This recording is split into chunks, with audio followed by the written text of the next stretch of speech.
Hello students, welcome to Rajni classes. As we are earlier doing unit 10 circles, so in continuation of that unit we are today going to start about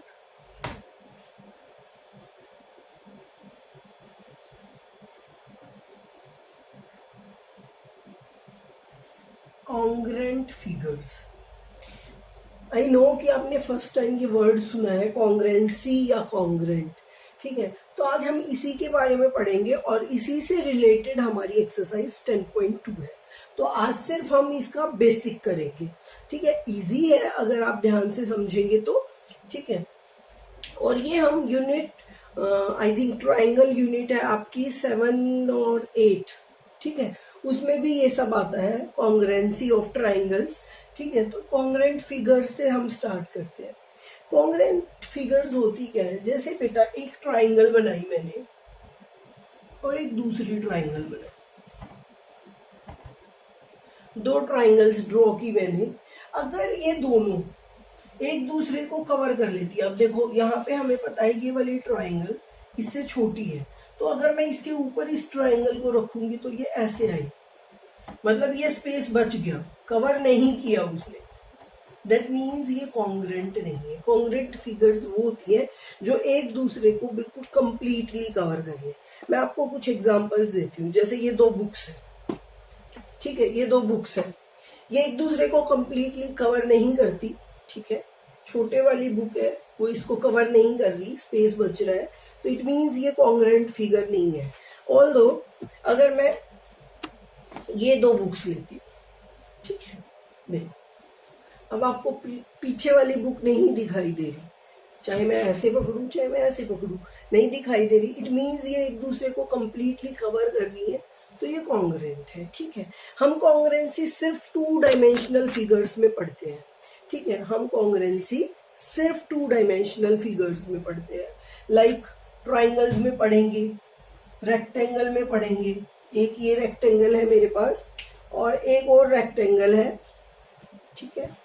like ये है, ये भी, ये दोनों figures rectangle हैं, लेकिन we know कि ये दोनों रेक्टेंगल सेम नहीं है, तो इट मीन्स ये कॉन्ग्रेंट भी नहीं है। कॉन्ग्रेंट फिगर्स वो होंगी, I am again telling you, जो एक दूसरे को कंप्लीटली कवर करेंगी, ठीक है। तो कॉन्ग्रेंसी आई थिंक आपको समझ आ गई होगी। उसके बाद हम रूल्स ऑफ कॉन्ग्रेंसी भी पढ़ेंगे, पर हम जैसे सर्कल का चैप्टर पढ़ रहे हैं तो हमें कॉन्ग्रेंसी सर्कल की भी पता होनी चाहिए। लाइक देखो मेरे पास ये 2 सर्कल्स हैं, ठीक है, मैंने ये एक दूसरे के ऊपर रखे, आपको दिखाई दे रहा है यहाँ पे स्पेस है ना। ये जो स्पेस है इट मीन्स ये कवर नहीं कर रहे एक दूसरे को, तो ये कॉन्ग्रेंट फिगर्स नहीं है। अब इन दोनों को, आपको स्पेस नहीं दिखाई दे रहा कहीं भी, देखो, तो ये क्या है, कॉन्ग्रेंट, ठीक है। तो इन सर्कल्स को हम क्या कहेंगे, कॉन्ग्रेंट सर्कल्स। अब कॉन्ग्रेंट सर्कल्स बनते कैसे हैं या कॉन्ग्रेंट फिगर्स कैसे बनती है। मैंने एक फिगर बनाई,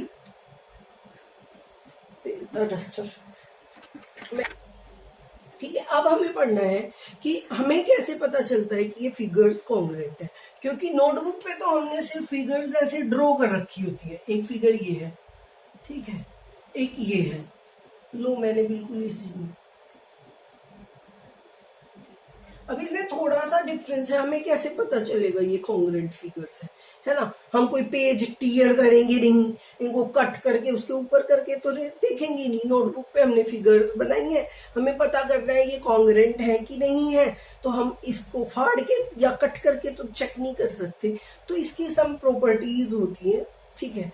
देखो अब एक कॉन्ग्रेंट फिगर है, ये कॉन्ग्रेंट है बिल्कुल, ठीक है। तो इसका मतलब ये दोनों साइड्स भी इक्वल होंगी, ये दोनों साइड्स भी इक्वल होंगी, सारी साइड्स इक्वल होंगी, तभी वो कॉन्ग्रेंसी होती है, ठीक है।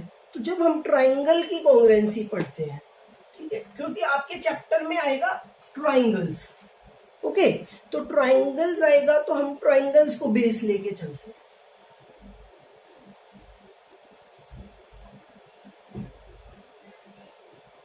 ये दो मैंने फिगर्स में, तो इसका मतलब ये कॉन्ग्रुएंट है, तो इसका मतलब ये जो साइड है ये इसके इक्वल होनी चाहिए, तभी तो वो उसके ऊपर पूरी पूरी आएगी। ये जो साइड है इसके इक्वल होनी चाहिए और ये जो साइड है इसके इक्वल होनी चाहिए, मतलब एस एस एस, तीनों साइड्स इक्वल होंगी तो हमारी कॉन्ग्रुएंसी होगी साइड साइड साइड। क्लियर? ठीक है कि तीनों साइड्स इक्वल है। अब तीनों साइड्स तो इक्वल हैं लेकिन एंगल्स इक्वल नहीं है बेटा, मतलब एक ऐसे ट्राइंगल है और एक ऐसे ट्राइंगल है ना, ये दोनों ही ट्राइंगल है और हो सकता है इनकी साइड्स इक्वल हो, ओके, लेकिन इनका एंगल इक्वल ना हो तो भी पूरी पूरी नहीं आएंगी, है ना। तो हमारे पास प्रॉपर्टीज होती है side side side, side angle side, angle side angle और RHS। ठीक है, ये होती है साइड साइड साइड, मतलब तीनों साइड्स इक्वल हो। अगर आपने किसी भी क्वेश्चन में ये प्रूव कर दिया कि तीनों साइड्स इक्वल है तो इट मींस वो ट्राइंगल कॉन्ग्रुएंट है।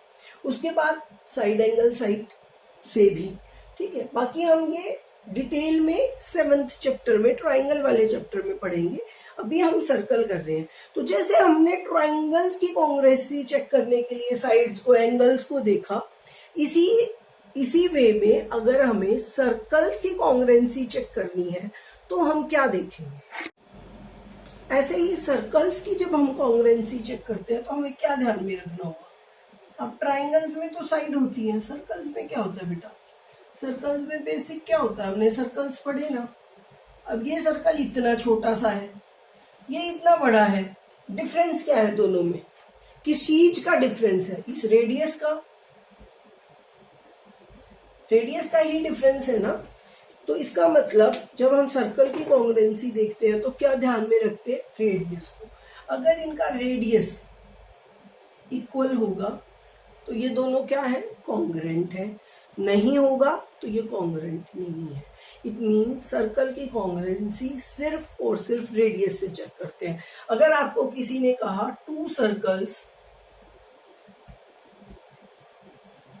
Having same radius,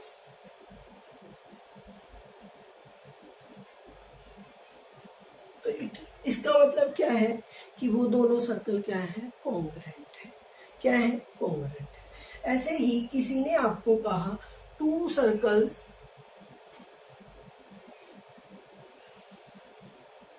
having different radius,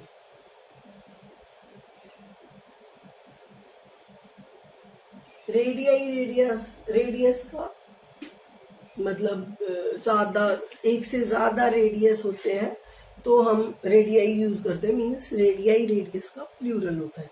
ठीक है, 2 सर्कल्स हैविंग मतलब वो कॉन्ग्रुएंट नहीं है। ठीक है, अब हमें कुछ थ्योरम्स करनी है एक्सरसाइज 10.2 से पहले। ठीक है, आज मैं आपको एक थ्योरम कराती हूँ। थ्योरम्स होती क्या है बेटा, वो एक स्टेटमेंट होती है जिसको आपको प्रूव करना होता है। ओके, प्रूव कैसे करेंगे वो मैं आपको सिखाऊंगी, और आप रिटन प्रैक्टिस करेंगे थ्योरम्स की तो वो बहुत इजी है। जब आप 2, 4, 5 थ्योरम्स को बार बार लिख के देखेंगे तो आपको थ्योरम्स बहुत इजी लगने लगेंगी। स्टार्टिंग में सबको थोड़ी डिफिकल्ट लगती है, ठीक है, लेकिन प्रैक्टिस, कहते हैं ना कि प्रैक्टिस से कुछ भी किया जा सकता है, उसको इजी बनाया जा सकता है, तो आपको वो बहुत इजी लगेंगी। ज्यादा थ्योरम्स नहीं है 10th चैप्टर में, बट जितनी भी है इम्पोर्टेंट है तो आप जरूर करिएगा, अच्छे से करिएगा। ओके, अब हम स्टार्ट करते हैं फर्स्ट थ्योरम। आपकी फर्स्ट थ्योरम है 10.1 theorem, equal course of a circle subtend equal angles at the centre. वो कह रहे हैं एक सर्कल है हमारे पास,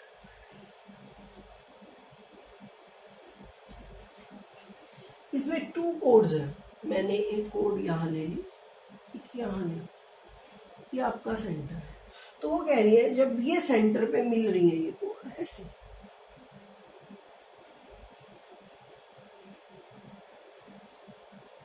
तो ये जो एंगल है यहाँ पे, एंगल 1 और एंगल 2 ये इक्वल है। कोड हमने ले ली ABCD, ठीक है। अब आपको देखो गिवन क्या है, आपको गिवन मतलब जो आपको दिया हुआ है, गिवन क्या है, इन सर्कल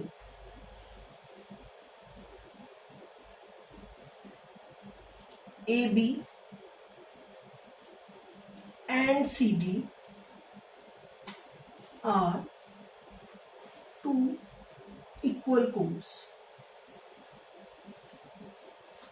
आपको ये दिया हुआ है ना क्वेश्चन में, आपको बताया गया है ना कि एक सर्कल है उसकी सेंटर विद O, एक सर्कल है उसकी दो इक्वल कोड्स है। कोड्स हमने पहले पढ़ लिया है बेटा, हम सबको पता है कोड्स क्या होती है, ठीक है। दो कोड्स है जो इक्वल है लेंथ में, ठीक है। हमने अपने क्वेश्चन को प्रूव करने के लिए वो ऑपोजिट साइड में लिए कोड्स। प्रूव क्या करना है आपको, टू प्रूव क्या है, टू प्रूव वो होता है जो आपको फाइंड आउट करना है, जो रिजल्ट आपको बताना है कि हाँ ऐसा है।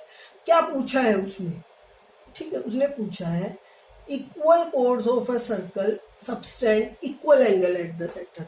मतलब अगर ये कोड्स इक्वल हैं, ये उसने दिया, तो इनका जो एंगल बनेगा सेंटर पे वो इक्वल होगा। मतलब आपको प्रूव करना है एंगल 1 इक्वल टू एंगल 2, ठीक है। अब आप कर रहे हो इसको प्रूव, तो आपको क्या करना पड़ेगा, इसके लिए प्रूफ निकालना पड़ेगा कि हम इसको कैसे प्रूव कर सकते हैं। देखिए यहाँ पे आपके पास दो ट्राइंगल्स हैं, अभी मैंने आपको कॉन्ग्रुएंट प्रॉपर्टी बताई, ठीक है। अब कॉन्ग्रुएंट प्रॉपर्टी में क्या है, अगर उसने कह दिया कि ये ट्राइंगल इसकी कॉन्ग्रुएंट है, ठीक है, अगर उसने प्रूव कर दिया कि ये ट्राइंगल कॉन्ग्रुएंट, इससे आपको क्या प्रूव हो गया, ये साइड इसके इक्वल है, ये साइड इसके इक्वल है, ये साइड इसके इक्वल। अब हमारे पास यहाँ पे दो ट्राइंगल है, OAB और OCD, ठीक है। दो ट्राइंगल्स हैं OAB एंड OCD, दो ट्राइंगल्स हैं। अगर मैं इन दोनों ट्राइंगल्स को कॉन्ग्रुएंट प्रूव कर दूं, मैंने प्रूव कर दिया कि ये दोनों ट्राइंगल कॉन्ग्रुएंट है। कॉन्ग्रुएंट है तो ये तीनों साइड्स भी इक्वल होनी चाहिए और ये तीनों एंगल्स भी इक्वल होनी चाहिए।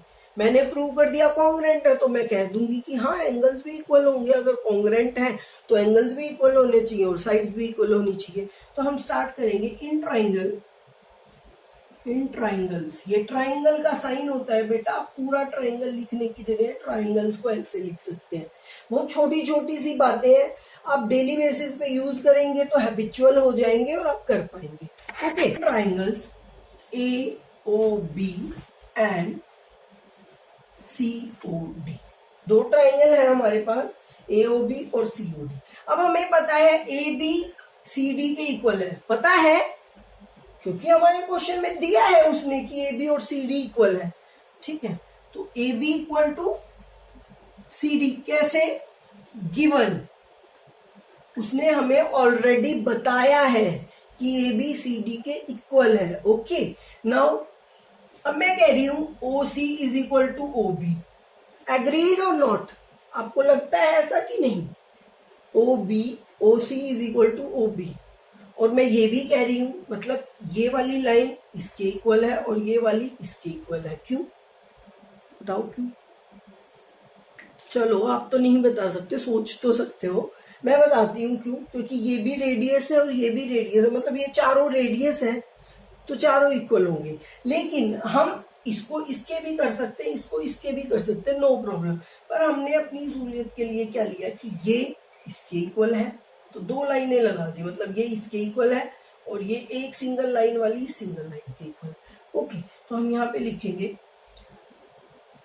AB वाली में हम OB लिखेंगे। ये बेटे ध्यान रखना कि जब हम पहले इस ट्रायंगल के बारे में लिख रहे हैं तो हर एक लाइन में हम पहले इसी ट्रायंगल के बारे में लिखेंगे। तो OB is equal to OC and OA is equal to OD। Why? दोनों का सेम रीजन है, रेडियाई ऑफ सेम सर्कल, एक ही सर्कल के रेडियाई है ना। क्योंकि अगर डिफरेंट सर्कल के रेडियाई होते तो इक्वल होते नहीं होते और हो भी सकते थे, ठीक है। तो अब देखो बेटा, ट्राइंगल की तीनों साइड्स इक्वल आ गई, ठीक है। ये साइड इसके इक्वल, ये साइड इसके इक्वल और ये साइड इसके इक्वल, तीनों साइड्स इक्वल आ गई। इसका मतलब ट्राइंगल्स कॉन्ग्रुएंट हो गई। हमने प्रूव कर दिया बाय SSS, तीनों साइड्स है तो SSS प्रॉपर्टी से हमने प्रूव कर दिया triangle AOB is congruent to triangle COD। ये बेटा कॉन्ग्रुएंसी का साइन होता है, ठीक है। कॉन्ग्रेंट हो गई ट्राइंगल्स। मैंने कहा था आपको कि जब ट्राइंगल्स कॉन्ग्रेंट होंगी तो उसके जो बाकी के बचे हुए पार्ट्स हैं वो भी इक्वल होंगे। अब ये दोनों ट्राइंगल कॉन्ग्रेंट है तो इसका मतलब ये एंगल इसके इक्वल हो जाएगा, ये एंगल इसके इक्वल हो जाएगा और ये एंगल इसके इक्वल हो जाएगा। ठीक है, तो अब हमें पता है कि एंगल 1 एंगल 2 के इक्वल हो जाएगा। Angle 1 equal to angle 2। क्यों? क्योंकि हमें रीजन हमेशा देने होते हैं। तो इसका क्या रीजन होगा? तो इसका रीजन है CPCT। बहुत बड़ा सा इसका एक्सप्लेनेशन है, तो आप ब्रैकेट में CPCT लिखेंगे क्योंकि आप पूरा नहीं लिख सकते। और CPCT की फुल फॉर्म है कोरस्पॉन्डिंग पार्ट्स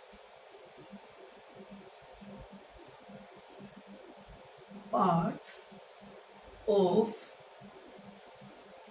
congruent ट्राइंगल्स। मतलब जो कॉन्ग्रेंट ट्राइंगल्स हैं उनके जो बचे हुए इस पार्ट है जो कॉरस्पॉन्डिंग है, जैसे हमने इस लाइन को इसके इक्वल कहा तो ये वाला एंगल इस वाले एंगल के इक्वल हुआ। इसका ये मतलब है कॉरस्पॉन्डिंग का, मतलब जो जिससे रिलेट करता है, जो साइड जिसके इक्वल है तो वही वाला एंगल भी उसके इक्वल होगा। ठीक है, तो हमें प्रूव यही करना था, तो हमारा क्वेश्चन हो गया हेंस प्रूव्ड।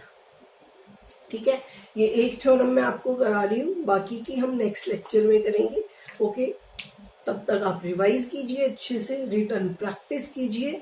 ठीक है, ये आप अच्छे से करना बेटा, तभी आप नेक्स्ट थ्योरम्स भी कर पाओगे। आई नो कि आपके लिए न्यू है गिवन लिखना, टू प्रूव, बट प्रैक्टिस से आप सीख जाओगे और आपके सिलेबस में है तो आपको करना तो है ही ना, अवॉइड तो कर नहीं सकते।